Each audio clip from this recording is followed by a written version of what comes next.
Hello! Salut! C'est encore nous, on ne s'est pas changé. Non. Ben oui, on est vendredi. Vendredi, on change pas. Vendredi, on change pas. Enfin, une fois tous les 15 jours, 3 semaines. C'est ça. Donc en fait, à la demande générale, on va vous parler de ta spécialité en fait. Comment on annonce aux enfants? Non, je rigole. On va vous parler de la sexualité. Voilà, alors... L'impact du cancer sur la sexualité. Alors, attention, parce qu'il va y avoir plusieurs vidéos Ah ouais. sur la sexualité. Parce que... On est obligé là. Ouais, on est Sinon, obligé. on fait un long métrage. Donc cancer et sexualité, part 1, épisode 4. 4. Alors, c'est un espèce de teaser quand même, parce qu'on va vous présenter déjà en gros. Il faut savoir que tous les cancers, tous, que ce soit de l'estomac, du poumon, de la peau, du rein, de la thyroïde, du etc., sein, ont un impact sur la sexualité. Pourquoi? Parce que déjà, il y a une indisponibilité psychique. Je veux dire, la personne qui a un cancer, elle est un peu envahie par sa maladie et elle n'est pas toujours disponible pour des parties de jambes en l'air. Voilà, mais tu sais que moi, j'avais vu un reportage qui était très intéressant une fois, où une femme qui était atteinte d'un cancer du sein en l'occurrence, mais peu importe le cancer dont elle était atteinte, disait que pendant sa chimiothérapie, elle avait besoin de sexualité parce que on lui faisait tellement mal à l'hôpital, elle souffrait tellement qu'elle avait besoin de câlins, de douceur, du corps plaisir. Voilà, exactement. Tout à fait. Oui, très intéressant. Ça. Évidemment, alors on en parlera plus en détail dans les autres vidéos.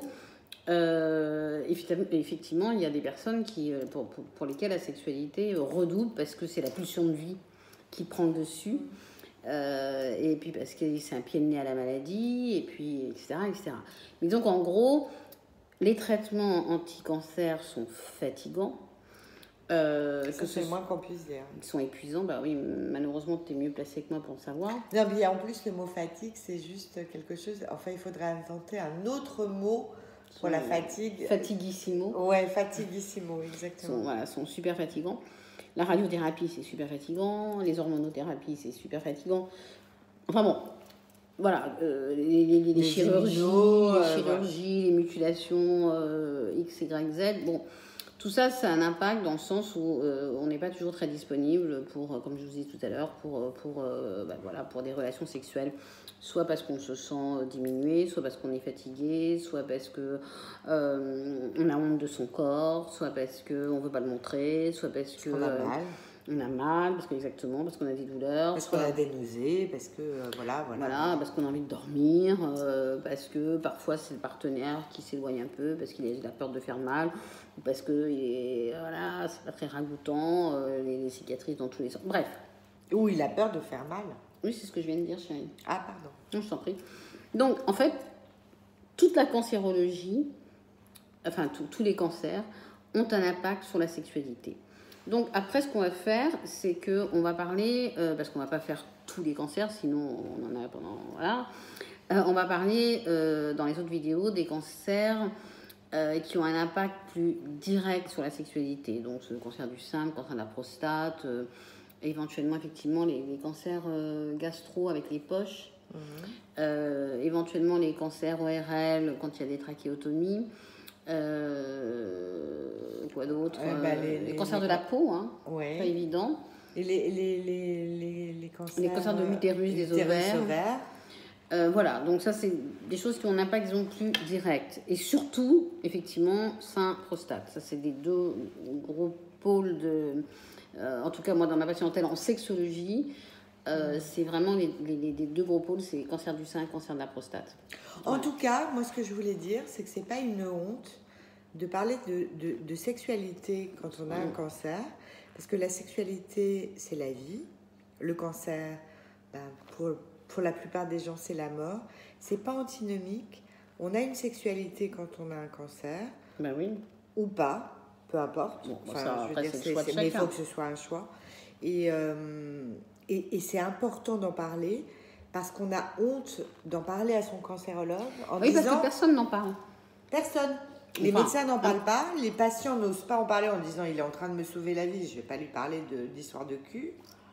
Et pourtant. Et les cancérologues se disent, bon, je suis en train de lui sauver la vie, ces histoires de cul, bon, on s'en fout, quoi. Ouais, c'est ça. Alors que c'est hyper important.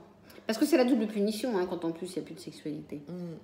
Voilà. Et les conjoints se disent, non, j'ai pas dû parler de sexualité, il est en train de se c'est ça. pour un Moi, cancer. j'ai envie. Je suis une obsédée ou je suis un obsédé, à ça. quoi je pense, quoi. Ouais. Et ben non, il faut en parler. C'est pour ça qu'il faut en parler. Parce que c'est important, ça fait partie de la vie, c'est la vie de couple. Et si en plus la vie de couple commence à se détériorer, parce qu'il n'y a plus de sexualité, là vraiment ça devient super compliqué. Donc en clair, c'est pas honteux de penser au cul quand on est malade, et c'est pas honteux d'en parler dans un couple si on est en couple, hein, parce qu'on parlera aussi des femmes seules ou des hommes seuls qui vont peut-être éventuellement rencontrer, qui ne savent pas comment faire parce qu'ils ont eu un cancer, etc. Et puis quand même c'est rassurant de se sentir désiré dans le regard de l'autre à un moment où soi-même on se sent plus désirable. Exactement. Donc la sexualité c'est important. On en est à combien, chérie? 6 minutes 15. On arrête. À bientôt. À bientôt. On vous aime. Prenez soin de vous et faites l'amour. Ouais. Et pas la guerre.